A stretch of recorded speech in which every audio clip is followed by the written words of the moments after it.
다들 잘 안 보고 있던데. 자, 보세요. 지금 검찰총장 조지죠. 검찰총장이 반발해요. 이 정부에 검찰총장이 반발하고 감사원장이 반발하죠. 그런데 여러분, 지금 어떤 분이 또 반발하기 시작했어요. 이분 반발하는 게 제일 구덜덜해.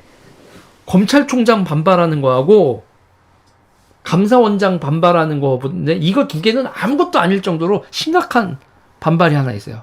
어딜까요? 누가 반발하는 게 여러분 제일 무서워요?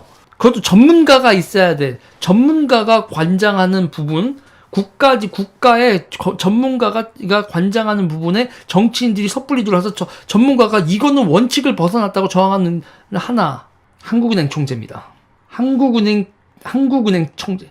이제 법원 이런 데는 다 먹혔고요. 지급 결제는 중앙은행 고유 권한 선 넘지 마라. 그런데 이 선을 넘으려고 하지. 여러분, 이 선 왜 넘으려고 하는 것 같아요? 한은 이렇게 나오는데, 정부에서 전자금융거래법 개정 추진이고, 한은에 여러분, 지급결제 이렇게 나오는데, 지금 이 정부가 가지고 있는 가장 큰 문제가 뭐죠, 여러분? 지금 이 정부의 가장 큰 문제는 여러분, 얘들이 오늘 민주당에서 막 하면서 세금 폭탄 아니다, 막 이렇게 얘기를 하던데, 그럼 제가 말을 볼게요. 세금 폭탄은 아니면 그럼 세출 폭탄은 맞지. 세출 폭탄은 맞잖아요. 돈을 미친 듯이 쓰잖아. 600조 쓰잖아. 여러분, 올해 여러분 코로나 어쩌고저쩌고 하지만 애들 여러분 재정적자 얼마 냈죠? 108조 냈어. 재정적자를 108조 냈다고. 재정적자 108조 냈어요. 어떻게 해야 돼요, 여러분? 국채 발행해야 돼요. 국채 어디서 발행합니까? 한국은행이죠. 한국은행이 여러분 국채 108조를 발행을 해야 돼. 국가가 빚을, 이때까지 진 빚이 700 몇 조였는데 800조로 한 방에 넘어간다고. 자, 우리나라 국채 여러분, 국채 발행 총액이 1000조가 넘어가면 우리나라 위험해집니다. 라고 여러 사람들이 경계를 해요. 200조밖에 안 남았네? 문재인 정부 2년 남았죠? 띵띵 두 번 더 국채 발행 1000조 넘기는데? 자, 여기서 문제는요. 국채 누가 사죠? 국채 발행하면 누가 삽니까, 여러분? 국채 기관 투자자가 주로 사죠, 우리나라에서. 근데 기관 투자자 입장에서 여러분 국채를 자기네들이 국채를 들고 있잖아. 국채를 들고 있는데 국채가 더 많아지면 여러분 국채 이자율이 떨어진다고. 그럼 자기 자산을 자기가 떨어뜨리는 거잖아. 그러면 그 기관 투자자들은 여러분 어떻게 할 수 있어요? 보이콧을 할 수 있다고, 이거를. 그럼 어떻게 해요, 여러분? 그러면 예를 들면 국채를 무한 발행하는, 일본이 국채를 무한 발행할 수 있었던 결정적인 힘이 어디에서 나옵니까? 일본 자국민들이 사줬죠. 국민들이 사줬잖아요. 우리나라 국민들이 대한민국 국채를 왕창 사줘요? 국채 살 돈 있으면 주식을 사거나 아파트에 꼬라박지. 우리가 국채를 왜 사줘? 우리가 풍토가 이렇잖아요. 이 나라를 위해서 이 나라의 국채는 외국이 사가게 할 수 없다. 우리 국민이 사는 게 우리나라 주권을 지키는 길이다라고 하면서 우리가 국채를 우리가 사주는 나라가 국민들이 아니잖아요. 그런데 지금 얘네들이 어떻게 해야 되는 거예요? 이쯤 되니까 기관 투자자가 안 사면 어떻게 해야 돼요? 국민들아 사줘. 국민들 입장에서 그 수익률도 더럽게 나는데 그걸 왜 사요? 응, 무기명이야. 무기명? 무기명 채권 발행하겠지, 일정 정도. 그리고 여러분, 이 국채 발행과 이거를 이렇게 되면 시중에 풀어야 되잖아요. 이게 씨발 말도 안 되는 얘기가 나오는 겁니다. 이러면서 금융결제원을 포괄적으로 감독하겠다는 거. 금융위가 새로 내축해서 이렇게 금융결제원 시스템을 한다. 그러면서 이 국채 채권을 하는 걸 그냥 시중은행에서, 한국은행이 아니라 관장을 하는 게 아니라. 근데 문제는요, 이렇게 되면요, 이 무기명으로 하면 자금 세탁도 될 수 있고, 그리고 여러분 이런 식으로 국채 발행을 하면 잘못하면 환율도 움직입니다.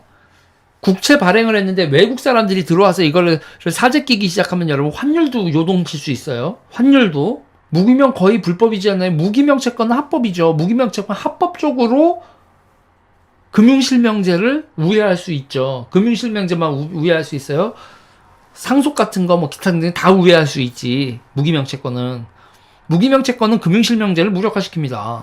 여기서 중요한 문제가 생겨요. 만약에 있잖아요, 여러분. 이렇게 우리나라가 발행한 국채를 특정 국가가 많이 확보하면 어떻게 될까요? 특정 국가가 많이 확보한 다음에 그들이 장난을 쳐서 대한민국 정부가 디폴트가 나게 하면, 그러고 야 우리가 채권자야. 그게 여러분 어디서 보는 거예요? 그게 그 나라가 식민지 될 때, 어떤 나라 여러분 이 식민지 제국주의 뭐 기타 등등 욕을 하는데 어디서 총칼로 나라를 먹어요? 그 나라 정부에다가 빚지게 한다면 니네 빚 못 갚냐? 그러니까 이거 이권 내놔, 권리 내놔, 개발권 내놔. 한국의 남미와 한국의 대한민국의 조선화죠. 하나 물어보고 싶은 거 게 있는 거예요. 지금 800조인데 이렇게 재정 지출해서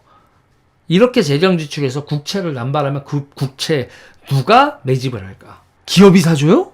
문재인 정부 정도의 국채 발행을 여러분, 그래 뭐 우리나라가 건전하다 뭐하다 1000조가 넘어도 괜찮다, 그것만 물어보는 거야. 2000조는 어떻게 돼? 우리나라 국가 부채가 2000조면 어떻게 되냐라고 물어보고 싶어요. 뭐 최백은 같은 사람들이 뭐 어쩌고저쩌고 괜찮다 뭐 더 해도 된다 이러는데, 우리나라가 뭐 기축통화도 아니고, 유럽은 씨발 기축통화잖아. 유로화 쓰는 나라도 유로화 파운드화는 기축통화잖아요. 기축통화 쓰지 않는 나라가 이렇게 부채 비율 쭉쭉쭉 올라가서 우리가 1000조, 2000조 되는 것까지 이런 식으로 딱 10년이면 2000조 찍겠네. 1년에 100조씩. 그리고 이게 지금 코로나 때문이라, 코로나 때문에 기본소득이나 기타 등 지출한 게 이렇게 어마어마하다고? 코로나 때문 아니잖아. 왜 그래? 왜 구랄치고 그러세요, 씨발.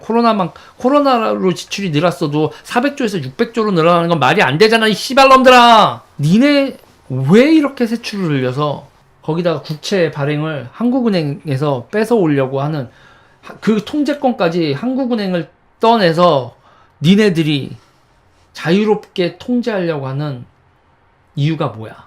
니네 이런 이유가 뭐니? 왜 세출 폭탄을 먹여서 나라를 위태롭게 하냐고 물어보는 거잖아, 이 개새끼들아.